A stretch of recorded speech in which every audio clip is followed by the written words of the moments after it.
Olá, amigos, bem-vindo a mais um Entre Amigos. Eu sou o Pitu. Eu sou o João e estamos iniciando mais uma série de estudos.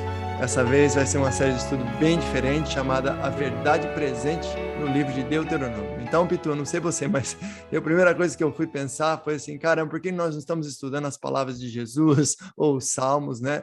Então, Deuteronômio, né? É um livro do Velho Testamento e a gente segue a série de estudos da Igreja Adventista, então a gente não escolhe o tema, né? O tema vem para a gente e a gente se apropria dele e a gente estuda ele. Eu confesso para você que Deuteronômio não seria a minha primeira escolha, né? Mas como trimestres atrás a gente estudou Isaías e foi uma bênção, a gente se colocou aqui na mão de Deus e vamos agora tentar descobrir o que a gente vai fazer desse estudo, né, Piton?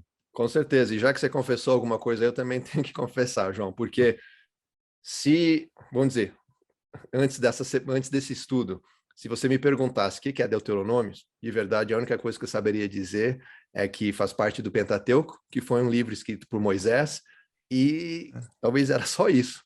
Então, amigo, se você está se sentindo nesse mesmo barco, sente que Deuteronômio é aquele livro que, caramba, por que está na Bíblia? Talvez só está completando, né, o Velho Testamento.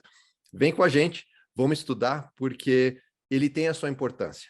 É, O livro de Deuteronômios, né? E, igual, a gente já estudou o livro de Isaías também, né? Tremi as pernas aqui, o que eu vou falar sobre Isaías? Mas Deuteronômios, estamos me sentindo da mesma forma, mas já essa primeira semana a gente consegue entender um lado histórico de por que tem Deuteronômios, por que Moisés escreveu, né? E na verdade, Vitor, como eu digo, assim, a identidade nossa, a nossa proposta aqui é o quê? Que eu e você, nós não somos teólogos, não somos pastores. Era muito mais fácil a gente ir lá e ver um pastor falar sobre a lição, ver um teólogo falar sobre a lição, aprendi. Mas a nossa ideia qual que é? Que eu e você temos que lutar com o texto, tentar aprender para nós mesmos e colocar em prática, né? Então essa é a nossa proposta. Mais uma coisa também, Vitor, que a gente tem que lembrar é que o Velho Testamento era a Bíblia de Jesus, né? Jesus, Pedro, Paulo, eles liam o Velho Testamento como a gente lê o Novo Testamento. Então, Torá, né? entendemos o Torá como sendo o quê? O pano de fundo do que Jesus fez, de tudo que ele falou, né? Então, nesse trimestre, a gente vai estudar o quê? O que esse livro representou para Israel e como ele pode ser algo útil na nossa vida hoje. Então, para mim, Pedro, o que eu penso assim, por exemplo, quando você tem o seu pai, certo? Seu pai tem uma doença genética, teu pai, por exemplo, tem não estou falando que seu pai tem, mas, entendeu? Ou seu pai teve um hábito na infância, ou algo que aconteceu nele que ele não quer que aconteça em você, talvez o que ele vai falar para você? Ele vai falar, filho, por exemplo, meu pai, ele fumou por muitos anos, mas ele falava para mim, filho, não fume que faz mal para a saúde. Hoje ele parou, graças a Deus. Mas isso fez com que eu parasse na geração minha para frente, eu parasse com esse mau hábito. Meu pai fala também, olha, filho, eu tenho problema na coluna porque eu usei muito computador, trabalhei muito tempo no computador, cuidado com isso. Ou seja, então, a gente aprende com as gerações antigas. Esse era o jeito dos antigos da Bíblia e o nosso jeito até inventarem o Google, né? Hoje ninguém aprende com os pais, mas você aprende com o Google, né? Então, o que nós vamos fazer nesse trimestre? Vamos aprender com o povo de Israel ao ouvirem Moisés, né, que estava contando toda a história. Mas eu queria começar, Pitu, vamos entender como é que eles chegaram no livro de Deuteronômio, porque não foi um livro escrito no vácuo, né? Ele teve um contexto, né? E para começar, né, o que significa Deuteronômio? Eu não sabia. Deuteronômio significa a segunda lei. Mas por que a segunda lei, né? E como você falou, o povo aprende com os seus pais, né? Com os ancestrais, né? Com a sua geração, com a sua cultura. Ou aprende ou desaprende, né? Ou desobedece. Então, olha só que interessante, né? Porque Deus criou o mundo perfeito. No Jardim do Éden, Adão e Eva estavam lá perfeito. E o que aconteceu? Já antes da criação, já teve uma outra batalha que foi entre Deus e Lúcifer. Ele foi expulso do céu, virou Satanás, veio para a terra e acabou convencendo Adão e Eva a pecar e vivemos num mundo de pecado. Então, a partir daí, a gente teve que sofrer, né? Agora o salário do pecado é a morte, o povo agora tem que trabalhar, do suor do seu, né? Do seu suor você vai arar a terra e vai conseguir, né, os seus alimentos e tal. E aí Deus promete um povo, que foi com Abraão. Então ele foi a Abraão e falou, olha, vamos te levar para uma terra, porque Abraão morava em outro lugar, você vai para uma terra prometida, e lá você vai multiplicar e você vai ter uma geração que, se você olhar para as estrelas, né, maior que as estrelas. Então, essa é a primeira aliança que Deus fez com o ser humano, que foi com Abraão. Então, Abraão vai lá, né, ele tem os seus filhos, e já conhecemos a história, e aí o povo de Israel começa a se formar a partir de Jacó e as 12 tribos. E eles vão para o Egito. E chegando no Egito, eles acabaram virando escravos.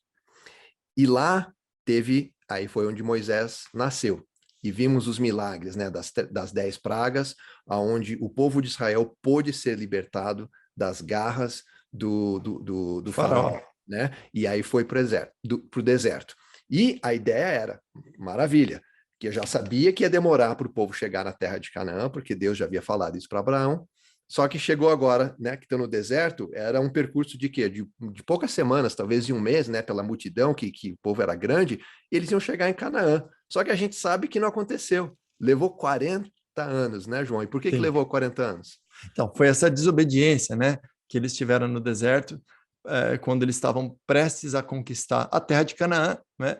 Eles decidiram mandar 12 espias, né, para averiguar a terra, e quando voltaram, 10 dos 12 espias deram um relatório completamente depressivo, e todo mundo se desencorajou, porque temos que lembrar que esse desencorajamento, na verdade, já estava acontecendo desde quando eles saíram, né, do Egito, que era uma saudade daquela vida de comodidade que eles tinham no Egito, né? Uma coisa, escravos, né? Era comodidade. Sim, eles queriam ser escravos, eles tinham saudade dos melões, dos pepinos do Egito, que era aquela migalha que eles recebiam como escravo, mas eles estavam contentes. Porque temos que lembrar o seguinte, que quando você é um ser livre, você tem responsabilidade. E você tem responsabilidade pelo seu destino, e isso dá trabalho. Você tem que realmente lutar para você quem você é, você não está dependendo de um senhor, né? Que era o faraó. Você torna-se um povo independente, Deus se torna o seu senhor, né? E aí você tem que ser responsável pelas suas atitudes, né? Agora, uma coisa que é interessantíssima, Pitu, é que se você olhar desde o Jardim do Éden, onde Deus criou um jardim e para eles cultivarem, eles foram expulsos do Jardim do Éden. Quando teve o chamado de Abraão, Deus promete mais uma vez que eu vou te dar uma terra, eu vou te abençoar. Essa terra que está sendo dada é a mesma terra que Deus deu para Abraão, para Adão, mas ela foi o quê? Ela foi amaldiçoada por causa do pecado. Como você disse, do suor do seu rosto você vai colher o alimento. E Deus promete restaurar essa terra através de Abraão, e Abraão vai para essa terra, e ele fica em Canaã, depois ele volta para o Egito, e tem toda aquela situação. Então, essa questão da terra é algo importantíssimo, porque Deus queria dar uma terra perfeita para o seu povo, mas essa terra perfeita era condicional a eles obedecerem a Deus e ficarem ligados com a sua providência. Foi Adão e Eva. Então, a partir daí, a terra nunca deu todo aquele produto, nunca deu todo aquele resultado que Deus queria. Mas, quando eles chegaram perto da terra de Canaã, Deus finalmente iria dar essa bênção para eles. Mas o que aconteceu? Eles tinham que ter condições de obediência, né? E eles não estavam tendo essas condições de obediência, entendeu? Já tinham se multiplicado, já tinham se tornado milhões de pessoas, mas eles ainda não estavam com o coração no lugar certo, né?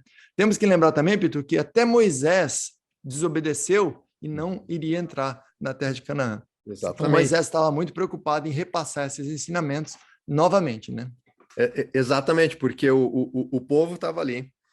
E era um povo que eles tinham presenciado os milagres, como eu já falei, as 10 pragas no Egito, eles viram.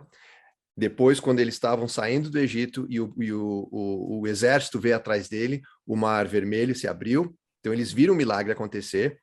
E depois disso, eles continuaram reclamando. Deus mandou um maná, que era todos os dias, menos no sábado, para eles poderem comer. Então, eles viam um milagre todos os dias. E também tinha a nuvem que estava trazendo sombra durante o dia e luz durante a noite. Deus estava presente ali. E tinha o tabernáculo.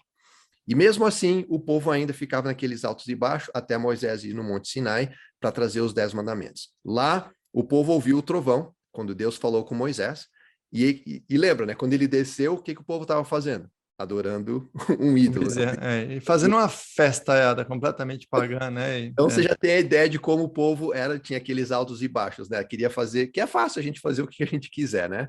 Então essas alianças foram sendo quebradas ao decorrer.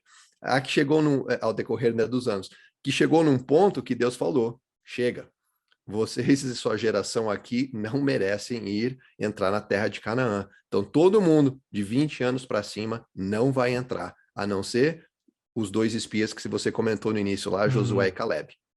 Então, o povo teve que ficar agora rodeando por 40 anos até a nova geração chegar. E é nesse ponto agora que Moisés está ali falando, então, para a nova geração. Eles estão ali na beira do rio, é só atravessar o rio para chegar na Canaã, esperando o momento certo, e Moisés agora vem e começa a passar as novas, não as novas leis, mas repassar as leis para ele. Por isso Deuteronômio, né? A segunda lei e regras para essa nova geração entender o que é que eles têm que fazer.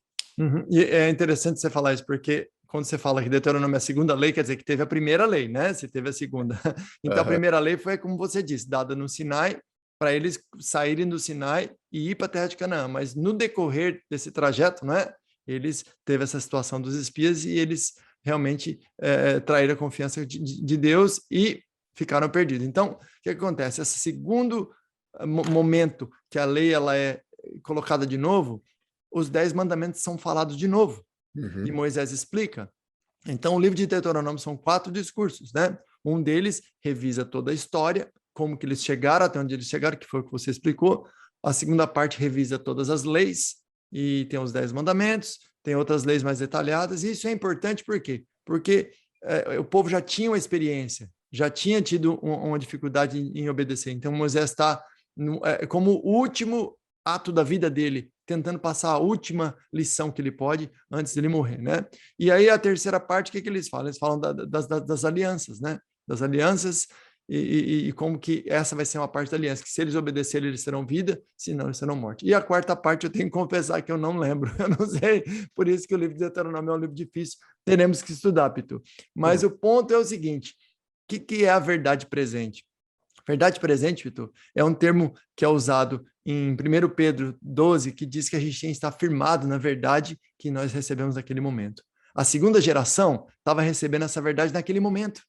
Talvez eles nem recebiam, mas lembre-se, naquela época não tinha livros, não tinha nada escrito, não era tudo passado de pai para filho. Se os pais estavam tendo dificuldades com eles próprios, imagine como eles passaram para os filhos. Provavelmente eles não passaram. Então Moisés está apresentando essa verdade, que é uma verdade do passado, dos pais que saíram do Egito.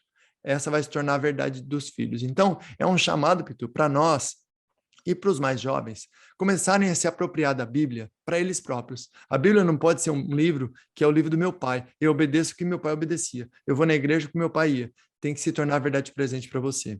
A verdade presente no contexto adventista é muito importante, porque nós acreditamos que recebemos uma mensagem especial no século XIX, né, com relação a certas leituras da Bíblia sobre o santuário, sobre a volta de Jesus, sobre o sábado. Então, isso formou-se um novo movimento de pessoas que acreditam que a Bíblia tem que ser lida, tem que ser levada a séria, e tem certas áreas da Bíblia que nos movem a certas direções, como, por exemplo, a reforma de saúde, a reforma de educação. Então, o desafio é, no nosso trimestre, nessa série de estudos, é a gente assistir, a gente lê esse livro juntos, e a gente começar a entender primeiro o que isso quis dizer para essa segunda geração que estava às portas da Canaã real ali, né? Que era Canaã, era um reino. E o que eles tinham que fazer para entrar nesse reino? E transformar isso aí em lições espirituais para nós, que estamos na Canaã celestial, as portas da Canaã celestial, que é representada pelo reino que Deus vai trazer na volta de Jesus. Porque é aquela coisa, Pitu, o mundo de hoje é bem diferente do que vai acontecer no reino dos céus. Só você ler os discursos de Jesus, né? Temos que amar nossos inimigos, temos que orar pelos que nos perseguem, temos que dar tudo para os pobres e seguir Jesus. São coisas, Pedro, que eu não sei você. Você não vai sair daqui hoje, vai dar tudo que você tem e vai, entendeu? Ou você vai amar uma pessoa que te deu um soco na cara. Quer dizer, são coisas que são completamente contraculturais, são coisas que são completamente alheias ao jeito que a gente é criado, mas pelo poder do Espírito, essas verdades, elas se tornam as nossas verdades. E a gente vê que o reino dos céus é onde a gente vai encontrar toda essa paz e essa felicidade que Deus sempre quis desde o Jardim do Éden. É o convite para a gente estudar juntos e como eu disse, vamos aprender juntos com nossos ouvintes, né, Vitor? Muito humildemente, com o poder do Espírito Santo. Né? Exatamente. Vamos orar então, João? Vamos orar. Querido Senhor, obrigado por mais um trimestre que se inicia, uma série de estudos, e pedimos, Senhor, presença do seu Santo Espírito para nos guiar, para nos mostrar as verdades presentes que vamos aprender no livro de Deuteronômio, para aprendermos como que eles tiveram que se preparar para entrar na Canaã real e para que nós aprendamos também a nos preparar para a sua volta, que é a Canaã celestial, Senhor, que possamos estar firmes no estudo da palavra e cada vez mais andando segundo os seus caminhos. E abençoe os nossos ouvintes, que cada um possa sentir uma bênção hoje de estudar a tua palavra e andar contigo. Em nome de Jesus, amém.